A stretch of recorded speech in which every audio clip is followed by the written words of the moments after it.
Let me hear you say ba ba ba da ba ba ba ba ba da ba ba ba ba ba da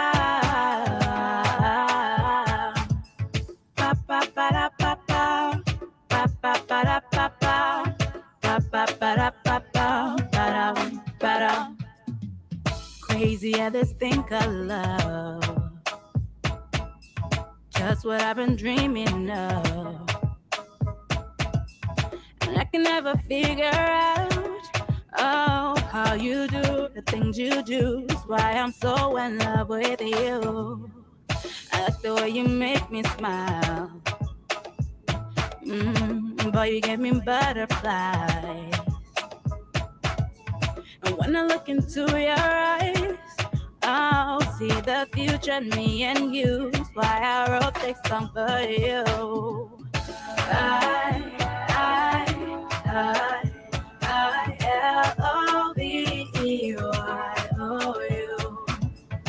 I-L-O-V-E-Y-O-U.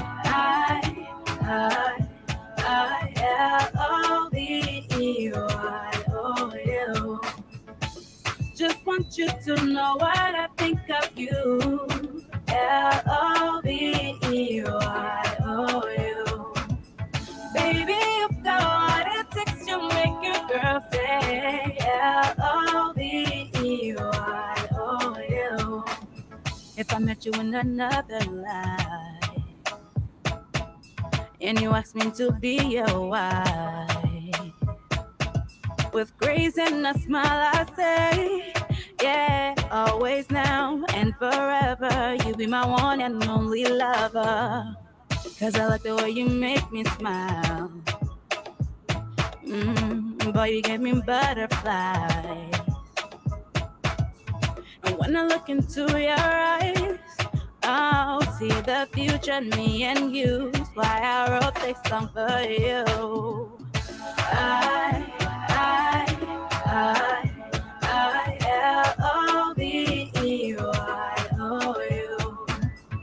I-L-O-V-E-Y-O-U.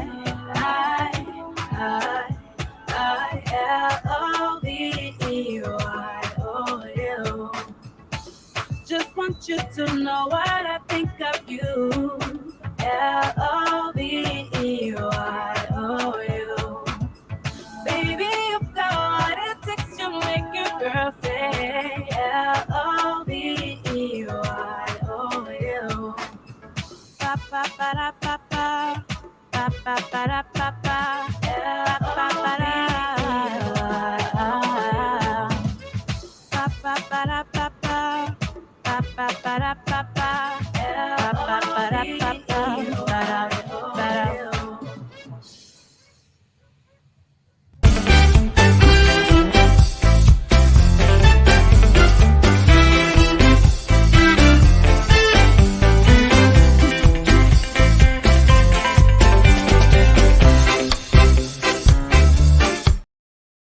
Good morning and welcome to Tony Commander J.R. Glapohkpa Chesson talk show. This is a sad Saturday morning for us in America. A very sad morning when our president, our former president, today is being charged with 37 counts of violating the federal laws of the United States of America. It is sad, despite the fact that Donald Trump has misbehaved throughout his presidency, despite the fact that this man's ways towards other people are demeaning, but still, he was president of the United States of America and represented all of us. And for this kind of thing to come back to haunt him is also a scar on our nation. This is the first president of the United States of America to be charged with the federal crime. It is sad. It is sad. But it's necessary. It's necessary. Because nobody is above the law. Nobody is above the law. And we've seen how before Donald Trump became president, time and time again, he denigrated Hillary Clinton for playing with classified documents, for mishandling classified documents. He was always on her about that.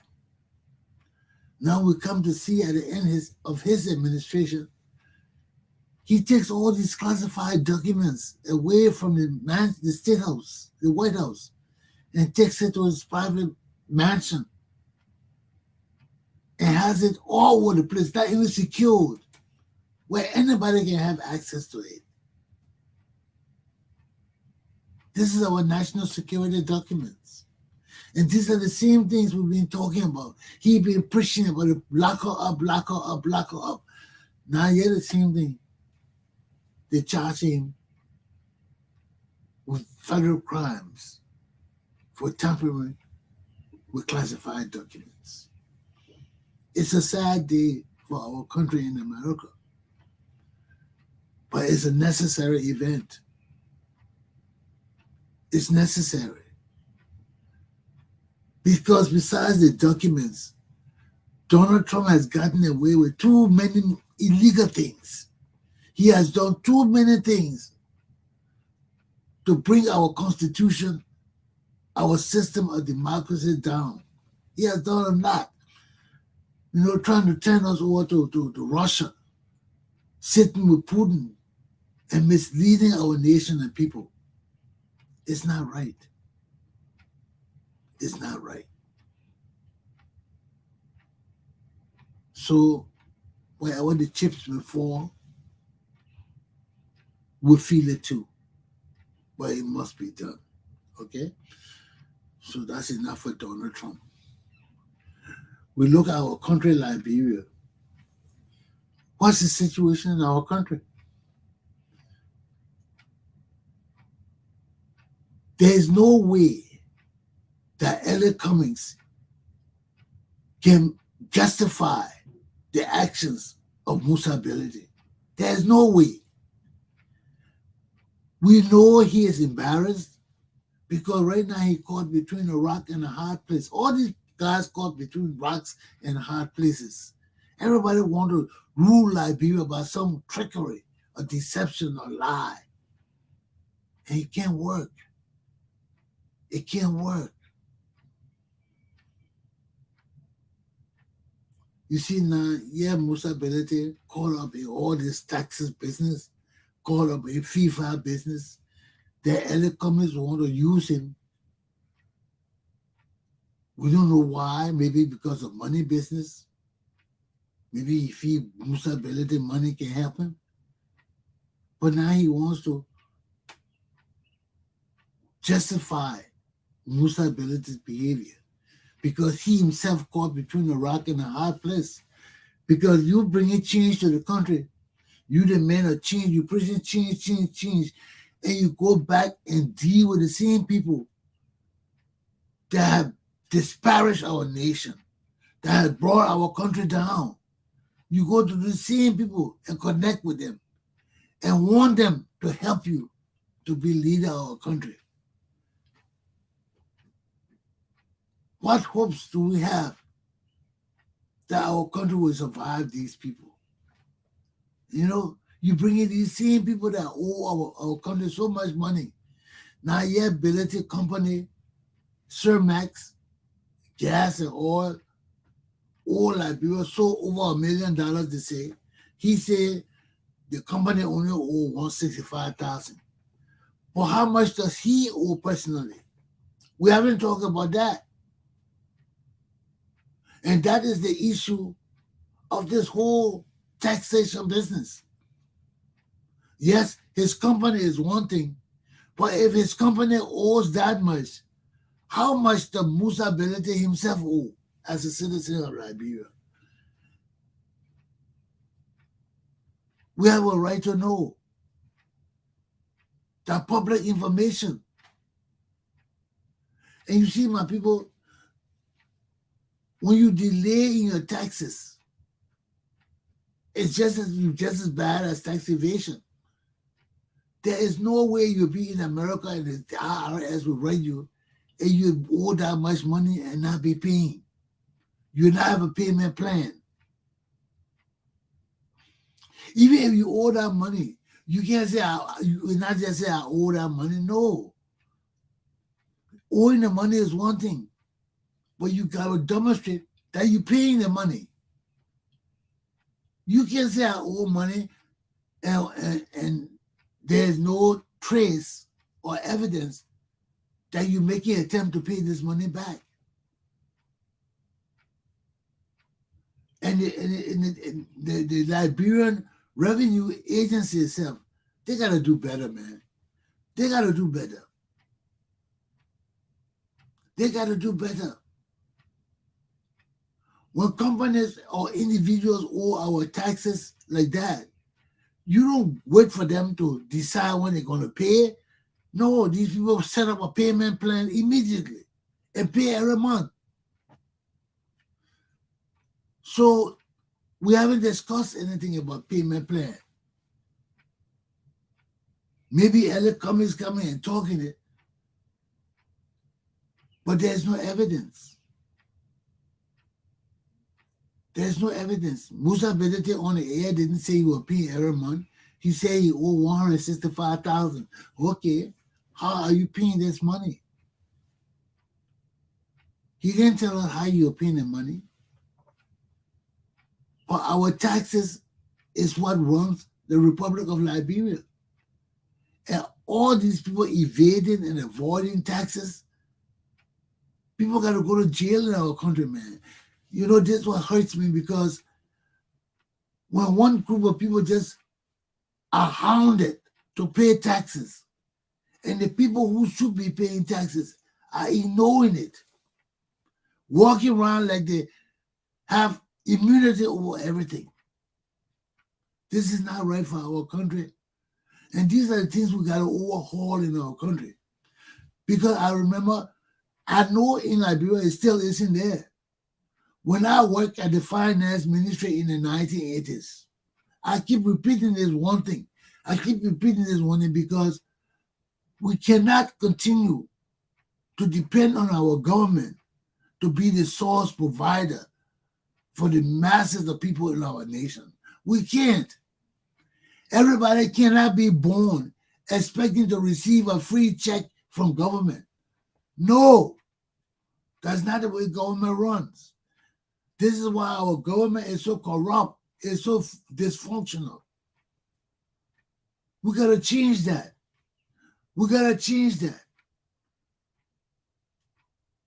That makes our people lazy. That makes our nation a terrible nation. When everybody born in our nation waiting for a check from the government, that's not how government is run. No.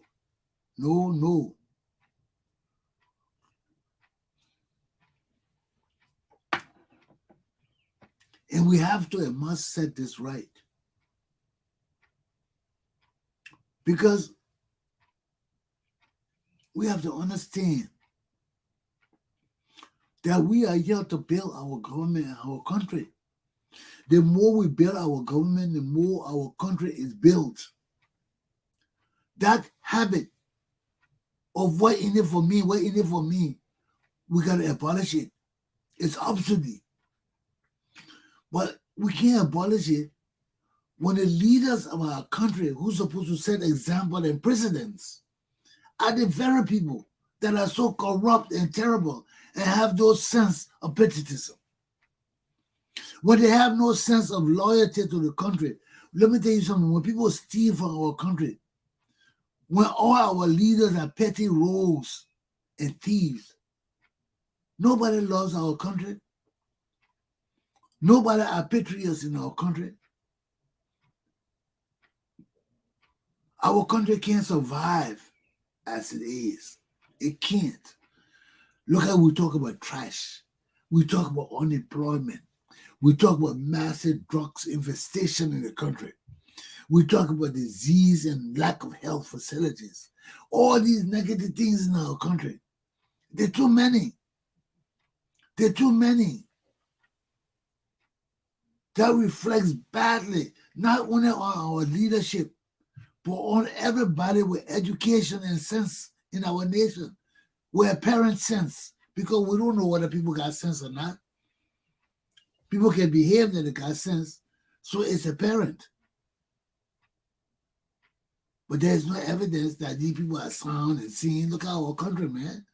Look at the way our people behave. Look at the attitude of our leaders. It's too negative. It's too negative for us to achieve anything positive. You can't get something positive out of negative. It's terrible. Now back to our taxes.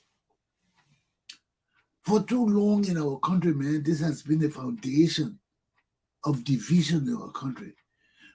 When you have the masses of the people who are poorly represented by their leaders,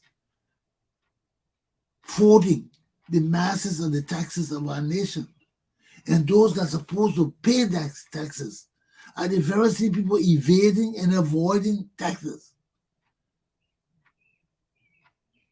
And because of political reasons, we ignore these things. Then our country and our people become so dependent on everything, man. We can't do nothing for ourselves. We're dependent on foreigners so bad. It's unnecessary. It's unnecessary. It makes the foreigners feel that we're their little children. Then we cry when the people tell us what to do. Consistently tell us, do this, do that. Then we say, oh, you can't tell us we're independent. Yeah, oh yeah, you independent? Then go buy your own food. Feed your own children. Clean your own city. Get your own health, medication, everything. If you all that, you ain't all that. You're a beggar. And we must be realistic about this fact. You know, there's a difference when you're independent, and there's a difference when you're a beggar. There's a difference when you're dependent. There's a difference between independent, dependent, and a beggar. We are beggars. When you're independent, you have freedom to negotiate with people on a similar level.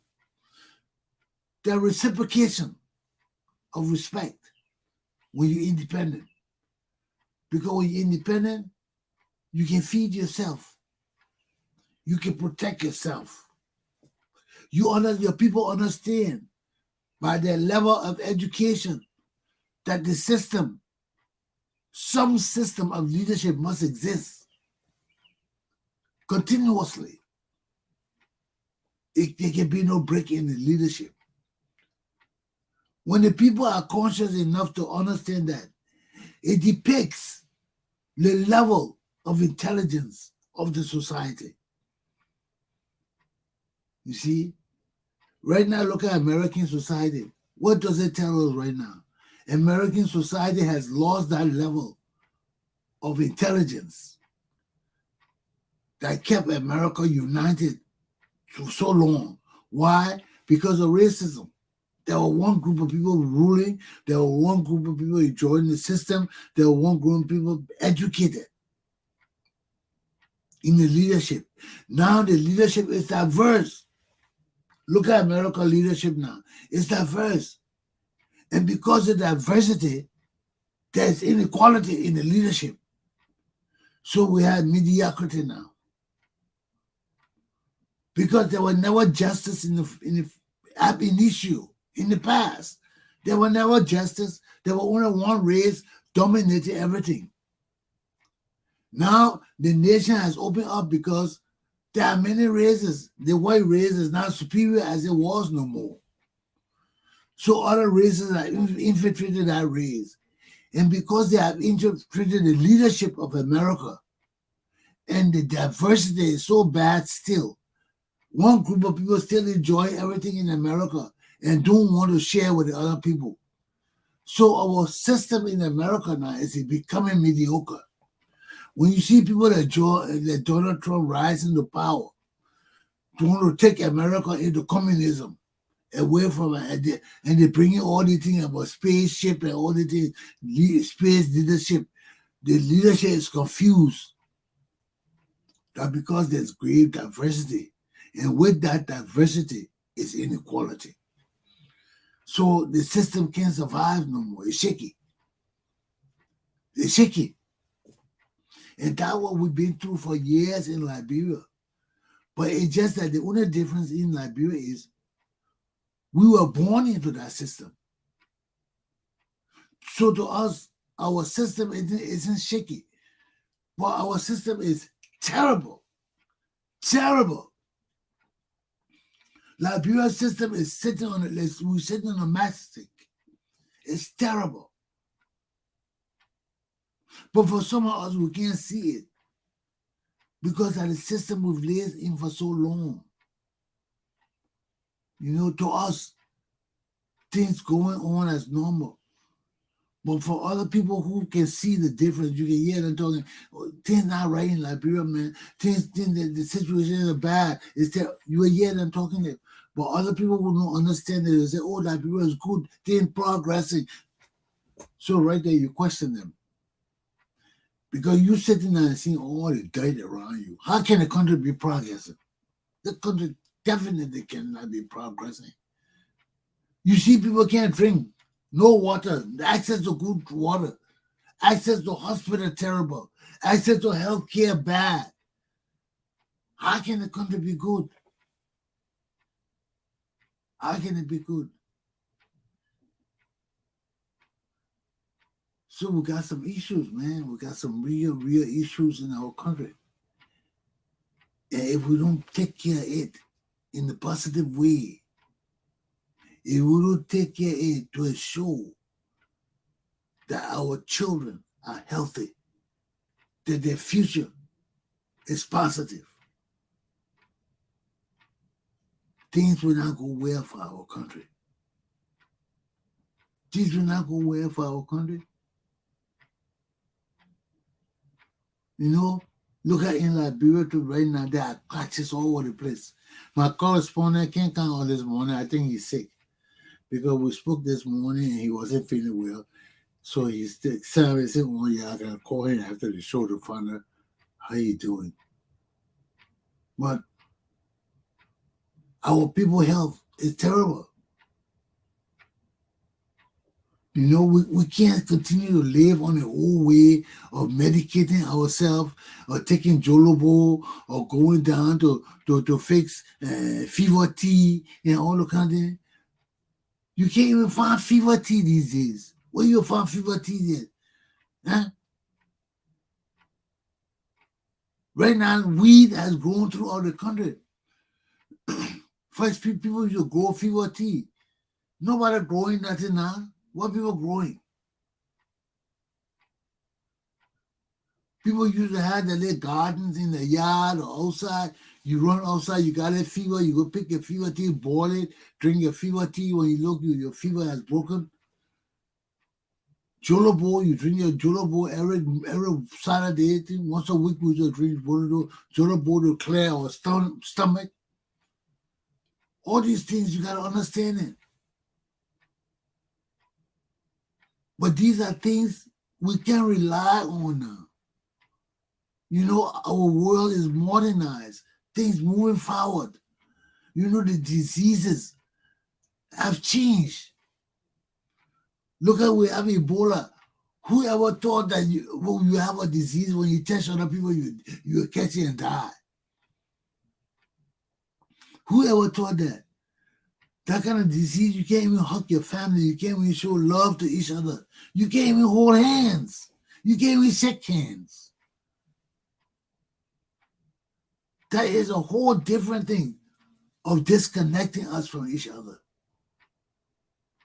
Then right after that, what we got? The pandemic, COVID-19. Things not getting better for us in the world, man. And we as third world nation and peoples, we suffer the most. That's why we gotta come out of our illiteracy. We gotta grow out of our tribalism. We gotta grow out of our negative living. That's why we need positive leadership now. We can't dwell on tribalism. It's killing us. The world will not accept it. The diseases coming up in the world today is already dividing us. And the more we stay divided, we can't find solutions to our common problems. How do we deal with these problems? You know, that's why we as Liberian people, we're going to rethink our whole situation of living. And this is what I'm bringing to you all. Because most people don't understand it. Everybody wants business as usual, and business cannot be as usual. It cannot. If we must change and we must grow and survive, the biggest point is grow. Any nation can survive. Look at Ukraine right now with all the bombing and the people still surviving. Human nature will always find a way to exist. But what is important to us is great growth. What is our growth? What is our great growth rate? How much have we grown from 1980 to today? Because when we look at growth, we're not only looking at it in terms of economic growth. No. One of the major growth we look at is our mental growth. Because your mental growth encompasses all other growths. Because when your mind grows, it enables you to set patterns and standards and rules and regulations and things to enable all aspects of your body to grow, to become healthy. But believe it or not, you know that song we sing? The elbow connected to the hand bone connected to the neck bone connected. Please believe that song, man. You will never know it until you're becoming old, how connected you are, man. You know, that's when you really know. When you're young, you can't feel everything. You can't think on things, you're just moving. You know, everything happening, you're healthy. You can recover fast from all your injuries and things so you're not thinking about it. But when you get your old age, when you slow it down, that's when you know that your toes connected to your foot connected to your ankle connected to your knee connected to your butt connected to your hip. Because when you injure any part of your body, you may not be able to do anything because the other parts of your body cannot support the injury. That way you see some people injured, they can't lift a certain weight because, yeah, you may be injured in your ankle, but the weight causes your whole muscle system to act together. Your arm muscles connect to your shoulder muscle, connect to your hip muscle, and that way you know that you are connected because when you go lift for this and your hips start hurting you, or your toes start hurting you, and your knees start hurting you, then you know how connected your body is. So when you're young, you don't think about it, but we are connected.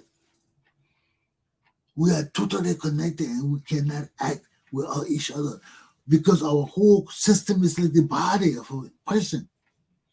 We are connected. So if our top is dysfunctional and our bottom is not enlightened enough to stand up for itself, the top will destroy the bottom, or the bottom will destroy the top. Whichever way the injury occurs, if it's in the foot, you still got to take care because it can affect the head. If it's in the head, you got to take care because it can affect the foot. So we are totally connected. And this is a lesson I'm bringing to you too. Just how we are connected in the body, that just how we're connected in the body politics. That's what they call it, the body politics.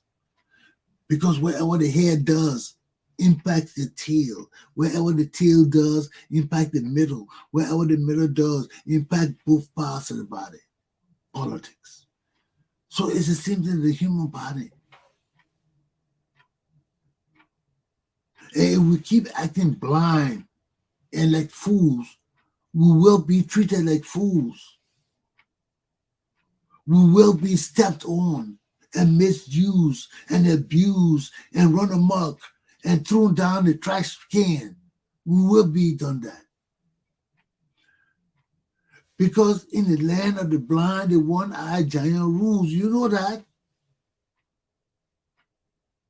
When they say blind is lack of knowledge. Blind is lack of education. Blind is physically blind. So there are many instances of aspects of blind.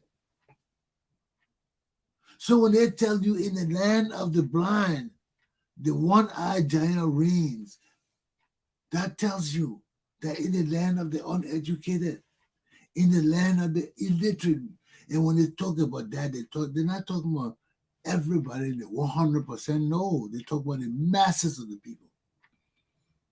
The masses of the people.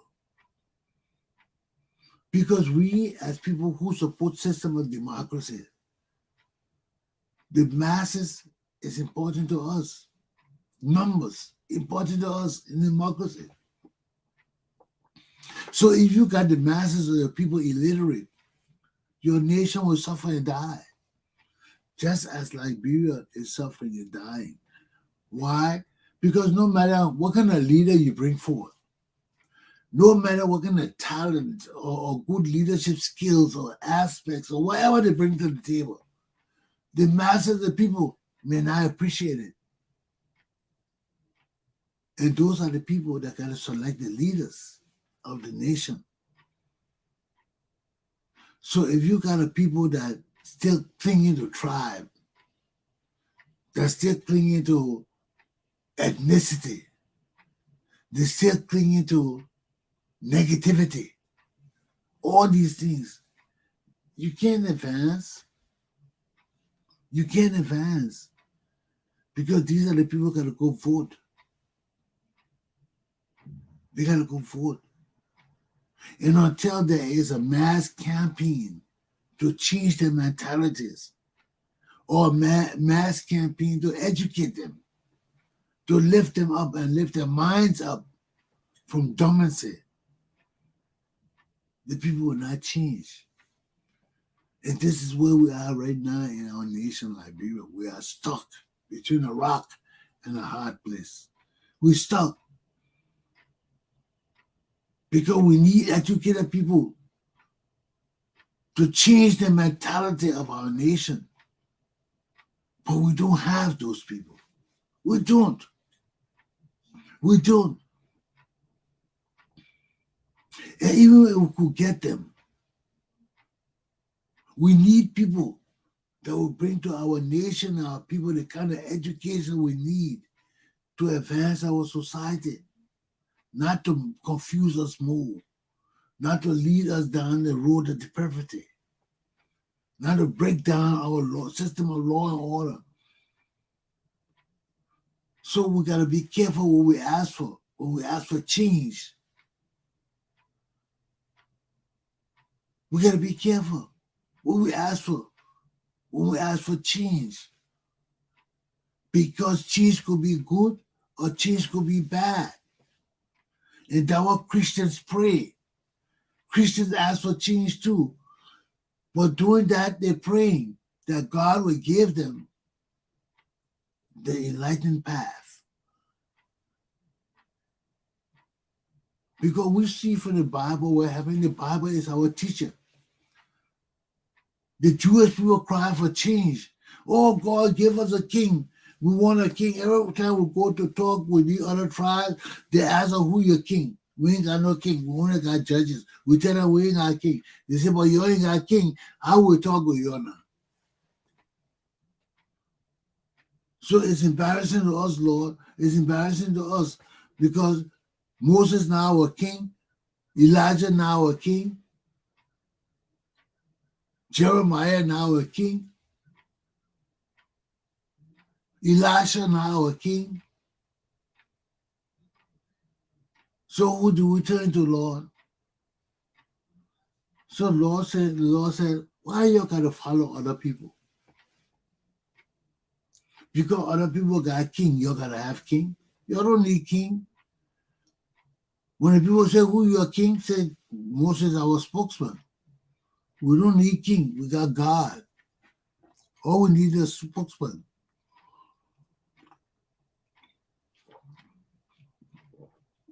But they said, no, Lord, one king. Spokesman not enough, one king. So the Lord said, okay, I'll give you a king. He gave them the king. Now, what comes with having a king? That's where leadership is defined. That's where the thoughts of the people are defined. That's where the direction of the nation is defined. Because we cry for a king. And king on earth is absolute. Anything he says goes, he's like God. He's the next man to God. Even if we have priests and piouses and all these holy people, if you got king, the people respect the king. Why? Because the king controls your daily bread. The king controls your jobs. That's why the king makes the king more significant in the church to some people. You see? Because some people go to church, you got to give to the church. The church asks for tithes. The church asks for donation and contribution. The church asks for your supplication and all of that. Okay? What the church gives you, you can't see it. What the church gives you in return, mostly, is not physical. Yes, the church can have the poor. The church can have schools and all of that. But what people need is financial living. You need raw cash. No matter what the church give you. The church can't buy you new shoes. It can't buy you booze. The church can't give you those things you need for your social enhancement. The church take care of your needs, your health needs, your family needs, your social needs to some extent. But other than that, then you got to go out and find your other needs. The needs the church can't provide you, your liquor needs, your sex needs, your love needs, all those negative, dark, not dark, but it's not what the church kind of need. Okay? You got to go out and find that. Your job, your earnings. The church can provide that because the church wants tithes from you. The church telling you, go out and look for a job, and whatever you make, we got to take 1/3 of that. So we know the Bible tells us we got to pay a certain amount of our salary every month to the church. And if you join the church and you become a legal member of the church, and that church is functional, that church sends you a bill every month. The church want to know your salary, how much you making, where you working. Your church wants to know that because according to the Bible, whatever you're making, you're supposed to pay a certain percentage to the church. And some churches go after that money. So some churches you join, they want to know where you're working, they want to know how much you're making. And they deduct that religious contribution from your salary. If the church say pay 1/3 of your salary to God, they deduct that 1/3 from your salary every month. They expect you to pay that 1/3 every month. So that's what tithes is. If your church really following the tradition of the church, they will want to know your salary and they will determine the biblical contribution you're supposed to make, and they will send you a bill every month. Every month you get that bill, and you're supposed to satisfy your tithes. You see, so some people take their church business serious. It's not like us. Some people just go to church, just put in the or in the offering wherever they want. Some people give a lot because, like me, I don't pay tithes. I never did. But whenever I go to the church, I make a substantial donation every Sunday.